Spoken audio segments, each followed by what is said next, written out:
क्या आप जानते हैं कि भारत में हर दूसरा बुजुर्ग अकेलेपन का शिकार है। जिस देश में संयुक्त परिवार हमारी पहचान हुआ करते थे, आज वहां 1.5 करोड़ से ज्यादा बुजुर्ग अकेले रह रहे हैं। हम तरक्की कर रहे हैं, बड़े शहरों में शिफ्ट हो रहे हैं, न्यूक्लियर फैमिली बना रहे हैं, लेकिन इस तरक्की की कीमत कौन चुका रहा है? आज बात करेंगे उस सन्नाटे की जो शहरों के आलीशान फ्लैट्स में अपनों के इंतजार में गूंजता है। नमस्कार दोस्तों, स्वागत है आपका। मैं हूं जयप्रकाश श्रीवास्तव, मानव दृष्टि से। आज का विषय भावनात्मक भी है और सामाजिक भी। आधुनिकता के दौर में हमने प्राइवेसी तो हासिल कर ली, लेकिन कहीं न कहीं प्रायोरिटी खो दी। आज हम आंकड़ों के साथ समझेंगे कि कैसे न्यूक्लियर फैमिली कल्चर हमारे बुजुर्गों को मानसिक और शारीरिक रूप से तोड़ रहा है। आइए गहराई में चलते हैं और आंकड़ों के माध्यम से एक एक परत की पड़ताल करते हैं। पहली पड़ताल, आंकड़ों का आईना।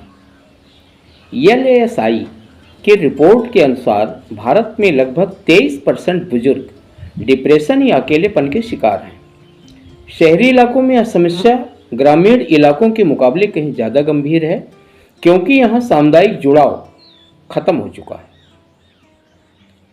पड़ताल नंबर 2, न्यूक्लियर फैमिली और अलगाव, द शिफ्ट। आज के युवा कैरियर के लिए बाहर जा रहे हैं। हेल्थ एज इंडिया की रिपोर्ट बताती है कि 35% बुजुर्ग केवल इसलिए अकेले हैं क्योंकि उनके बच्चे दूसरे शहरों या देश में बस गए हैं।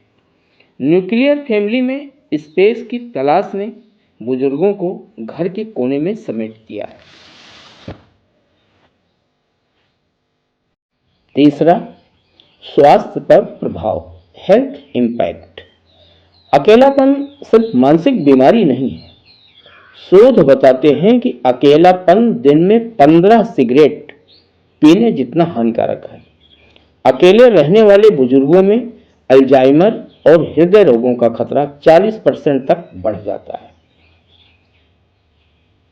नंबर 4, सुरक्षा और देखभाल का अभाव, सेफ्टी कंसर्न्स। आंकड़े बताते हैं कि बड़े शहरों जैसे दिल्ली, मुंबई में रहने वाले बुजुर्गों के खिलाफ अपराधों में 20% की बढ़ोतरी हुई है। पारिवारिक सपोर्ट के अभाव में वह आसानी से शारीरिक और वित्तीय धोखाधड़ी के शिकार बन जाते हैं। भावनात्मक दूरी, द इमोशनल गैप। स्मार्टफोन और इंटरनेट ने दूर बैठे बच्चों से बात तो करा दी, लेकिन स्पर्श और उपस्थिति के एहसासों से दूर कर दिया। वीडियो कॉल कभी भी हाथ पकड़कर बैठने का विकल्प नहीं बन सकती। चलिए इसे एक सच्ची कहानी से समझते हैं। कहानी कुछ इस तरह है। मेरे गांव के रमधन काका, जिन्हें गाड़ी 1 कहकर भी बुलाया जाता था, उनका इकलौता बेटा शशिकांत बैंक ऑफ बड़ौदा में मैनेजर है। गाड़ी 1 काका ने बैलगाड़ी की कमाई से उसे पढ़ाया लिखाया। उसने भी लगन से पढ़ाई किया और मैनेजर की कुर्सी तक पहुंच गया। नौकरी लगते ही शहर के एक अच्छे बिजनेसमैन की बिटिया से उसकी शादी बड़ी धूमधाम से हुई। 6 महीने तक गाड़ी 1 काका मूंछों पर ताव देते हुए अपने इकलौते बेटे और बहू की तारीफों के पुल बांधते रहे। अचानक बहू बेटे अपना बोरिया बिस्तर लेकर शहर चले गए। गाड़ी 1 काका काकी गांव में ही रहे।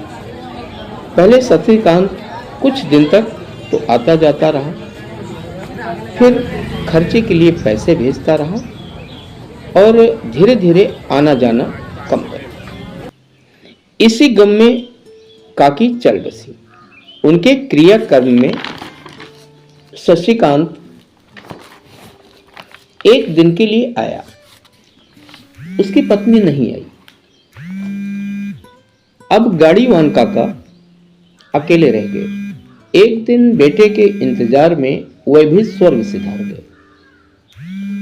स्वर्गवास का संदेशा शहर गया तो पता चला शशिकांत अपने परिवार के साथ मनाली घूमने गया है। गाड़ीवान काका को मुखाग्नि उनके पट्टीदार शिवकुमार ने दिया। शशिकांत आखिरी बार गांव आया और सारी जमीन जायदाद बेचकर फिर न आने के लिए शहर वापस चला गया। ये गाड़ीवान काका की कहानी नहीं है, यह भारत के लाखों घरों की हकीकत है।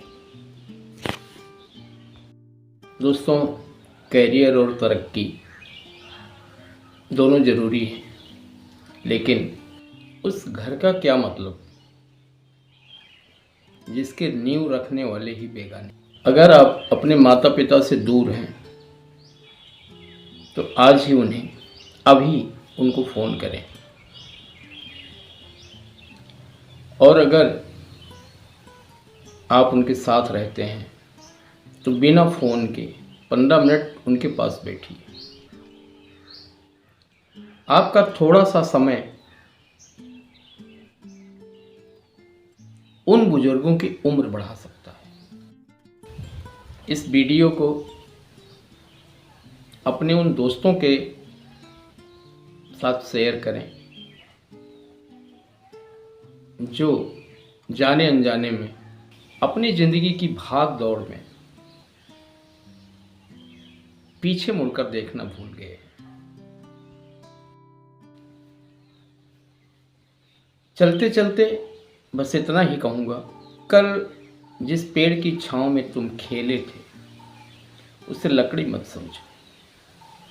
न्यूक्लियर फैमिली स्टाइल हो सकती है, लेकिन बुजुर्ग बोझ नहीं, हमारी विरासत है। सोचिएगा ज़रूर। मैं अगली वीडियो में फिर मिलूँगा नए विश्लेषण के साथ। तब तक अपनों का ख्याल रखें, क्योंकि यादें बाद में नहीं, साथ रहकर बनी। जय हिंद।